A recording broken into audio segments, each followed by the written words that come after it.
फ़लस्तीन के लोग पहले भी मारे जा रहे थे। इवन कि गज़ा को तो इसराइल का ओपन प्रिज़न कहा जाता है। गज़ा के लोग तो बगैर इजाज़त के ना इंटर हो सकते हैं, ना आउट हो सकते हैं, और ना कहीं दूसरे मुल्क वगैरह जा सकते हैं इसराइल की इजाज़त के बगैर। मुसलसल मिसाइल गिराए जा रहे हैं, मुसलसल बमबारी करवाई जा रही है उधर। मिला अमेरिका ने एक तो $100 मिलियन की एड दी है, इमदाद की है इसराइल की फ़ौरन, और उसके बाद अपने मिसाइल भेजे, अपनी फ़ौजें भेजी हैं जो मिलकर उधर हमले कर रही है। इलेक्ट्रिसिटी बंद कर दी थी, फूड सप्लाई बिल्कुल ही बंद कर दी थी, वाटर सप्लाई बिल्कुल ही बंद कर दी थी। पहले तो इसराइल ने गज़ा के लोगों को कहा कि आप नॉर्थर्न एरिया छोड़ दो, क्योंकि हमास का ग्रोथ उधर ही रहता था। आप नॉर्थर्न एरिया छोड़ दो, साउथ में चले जाओ। पूरे के पूरे मोहल्ले उड़ा दिए गए हैं, पूरे की पूरी ब्लॉक्स उड़ा दिए गए हैं, पूरी की पूरी बिल्डिंगें उड़ा दी गई हैं। हज़ारों लोग मर चुके हैं और लाखों लोग इस टाइम ज़ख्मी हैं, और हज़ारों लोग इस टाइम मलबे के नीचे दबे हुए हैं, जिनको निकालने वाला कोई नहीं है, जिनकी हेल्प करने वाला कोई नहीं है। अस्सलाम वालेकुम दोस्तों, तो आज हम जो बात करने वाले हैं वो करने वाले हैं गज़ा के ऊपर। गज़ा की जो इस टाइम हालत है ना, वो बहुत बदतर है। 7 अक्टूबर को आपको पता है कि हमास ने 5000 मिसाइल मारे थे, जिसमें से काफ़ी सारे मिसाइल तो हवा में तोड़ दिए गए थे उनके डिफेंस सिस्टम के थ्रू, मगर काफ़ी सारे मिसाइल जो जाके लगे थे लोगों में, और 1000 लोगों की मौतें देखने को मिली थी, फैटेलिटी देखने को मिली थी। और उसके बाद से ही इसराइल ने पूरा ही गज़ा को ब्लॉक कर लिया था। देखें, ब्लॉक पहले भी था, गज़ा के लोग पहले भी मारे जा रहे थे, फ़लस्तीन के लोग पहले भी मारे जा रहे थे। इवन कि गज़ा को तो इसराइल का ओपन प्रिज़न कहा जाता है। गज़ा के लोग तो बगैर इजाज़त के ना इंटर हो सकते हैं, ना आउट हो सकते हैं, और ना कहीं दूसरे मुल्क वगैरह जा सकते हैं इसराइल की इजाज़त के बगैर। जो कि मैंने आपको टोटली अपनी हिस्ट्री वाली वीडियो में बता दिया था कि ये हिस्ट्री क्या थी, और इसराइल ने कैसे उस पर काबिज़ हुआ था, और कब इसराइल की फ़ौजें गज़ा से वापसी निकली थी। मगर इसराइल का सिक्योरिटी सिस्टम और इसराइल की जो फुल पावर है वो अभी भी गज़ा में है पड़ी। वो दिन है और आज का दिन है। मुसलसल मिसाइल गिराए जा रहे हैं, मुसलसल बमबारी करवाई जा रही है उधर, और इनकी सपोर्ट करने में अमेरिका भी शामिल है। अमेरिका ने एक तो $100 मिलियन की एड दी है, इमदाद की है इसराइल की फ़ौरन, और उसके बाद अपने मिसाइल भेजे, अपनी फ़ौजें भेजी हैं जो मिलकर उधर हमले कर रही है। इलेक्ट्रिसिटी बंद कर दी थी, कट कर दी थी, जो कि इसराइल से जा रही थी इसराइल ने। फूड सप्लाई बिल्कुल ही बंद कर दी थी, वाटर सप्लाई बिल्कुल ही बंद कर दी थी। अब मुझे बताएं कि हमला किया था हमास ने। हमास कोई 4-5 हज़ार लोगों का गिरोह है। आप उनकी वो बंद करो ना। 23 लाख लोग रहते हैं गज़ा स्ट्रिप में, जो कि सिर्फ 365 किलोमीटर स्क्वायर पे फीट पे मुश्तमिल है, और यहाँ पे 23 लाख से भी ज़्यादा लोग रहते हैं, जिसमें से 60% से भी ज़्यादा बच्चे हैं जो 15 साल की उम्र से कम है। उनका ख्याल नहीं किया इन्होंने।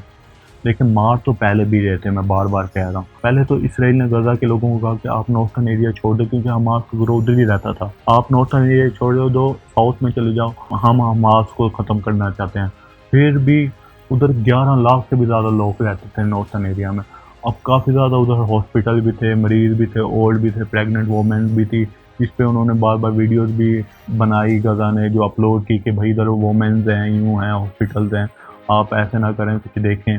मगर उन्होंने कुछ नहीं देखा। काफ़ी लोग उधर से मूव ऑन कर भी गए थे, 4-5 लाख लोग, मगर 6-7 लाख लोग नहीं मूव ऑन कर सके, जिसके बाद से उन्होंने बमबारी करना स्टार्ट कर दी। और 16वां-17वां दिन है, कोई बमबारी रुकी नहीं है।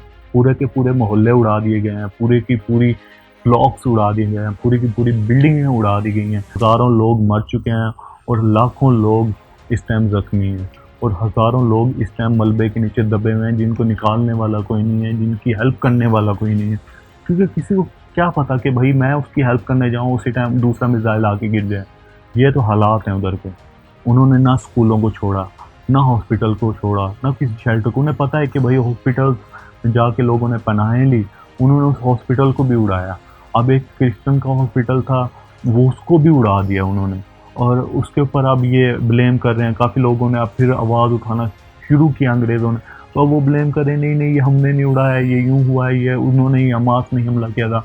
मगर वो प्रूफ हो गया है कि भाई जी वो इसने ही, इसराइल ने ही हमला किया था, और उसकी काफ़ी सारी प्रूफ मिल गए हैं जो आप जाके सर्च कर सकते हैं। तो ये लंबी हो जाएगी वीडियो, हम शॉर्ट करना चाह रहे हैं इसको। अब जो उधर हालत है ना, बीबीसी की रिपोर्ट के मुताबिक उधर पीने का पानी नहीं बचा, ना खाने के लिए खाना बच रहा है, खाने की किल्लत हो रही है, पानी की किल्लत हो रही है, इलेक्ट्रिसिटी वैसे बंद है, जो काफ़ी सारे हॉस्पिटल फुल हैं, मरीज़ों को रखने की जगह नहीं है, काफ़ी लोग मलबे के नीचे दबे हुए हैं, जिनको बचाने वाला कोई नहीं है, काफ़ी लोग वेंटिलेटर पे हैं जो फ्यूल पे चलाए जा रहे थे, फ्यूल की कमी हो रही है।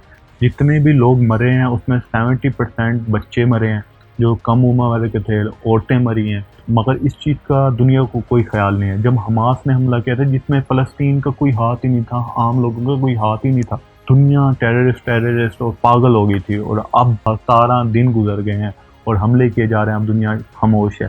थोड़ी सी बहुत प्रोटेस्ट होती है फिर चुप हो जाती है दुनिया। कौन-कौन किस-किस स्पोर्ट में आया और किस-किस ने अपनी जो मिलिट्री है वो तैनात कर दी। देखें अमेरिका तो पहले-पहले स्पोर्ट में था पड़ा, अमेरिका स्पोर्ट में आ गया था। अमेरिका तो वैसे ही शुरू में था कि इन मुसलमानों को ख़त्म करना है फ़लस्तीन से। $100 मिलियन की उस टाइम फ़ॉरेन डोनेशन दी, उसके बाद अपनी फ़ौजें उधर भेज दी, जो बमबारी की जा रही है उसमें अमेरिका की फ़ौजें भी शामिल हैं। उसके बाद अमेरिका ने अपने मिसाइल्स, रॉकेट्स मतलब हर चीज़ प्रोवाइड किया और उन्हीं की प्रोवाइड की चीज़ों से उधर हमले किए जा रहे हैं। अमेरिका तो फुल सपोर्ट कर रहा है, 110% सपोर्ट कर रहा है। फिर उसके बाद कनाडा सपोर्ट में आया, कनाडा में ने भी जितनी हो सकी है वो सपोर्ट कर रहा है। फिर उसके अलावा यूके सपोर्ट में आया, फिर उसके अलावा यूरोपियन और भी काफ़ी सारे कंट्री हैं जो मतलब कि जो सपोर्ट में आए हैं इनके। अब बात कर लेते हैं, देखें अंग्रेज़ों की सपोर्ट में, यहूदियों की सपोर्ट में तो यहूदी पूरी कम्युनिटी ठहरी है, बात करने की ज़रूरत नहीं है। जब अमेरिका सपोर्ट में, पूरी नेटो सपोर्ट में।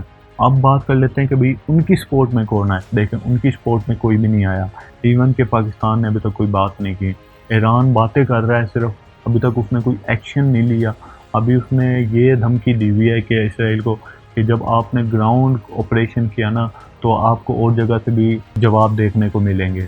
ये स्टेटमेंट आई थी ईरान की तरफ से। अभी तक क्योंकि उन्होंने बमबारियां कर रहे हैं, ग्राउंड ऑपरेशन नहीं किया कि जाके ग्राउंड ऑपरेशन तो करना पड़ेगा आज निकल, क्योंकि हमास ख़त्म करना चाहते हैं। लिबनान सपोर्ट में हज़बुल्ला जो इसने पहले भी इसराइल पे हमले किए थे, बीच में उन्होंने हमले किए थे जो कि उनके बॉर्डर पे किए गए थे, उनकी चौकियों पे किए गए थे लिबनान की, इसराइल ने। फिर उसके आंसर में इसने लिबनान ने बीच में ही 2 दिन पहले हमले किए हैं, मिसाइल गिराए हैं इसराइल के फौजियों वगैरह पे।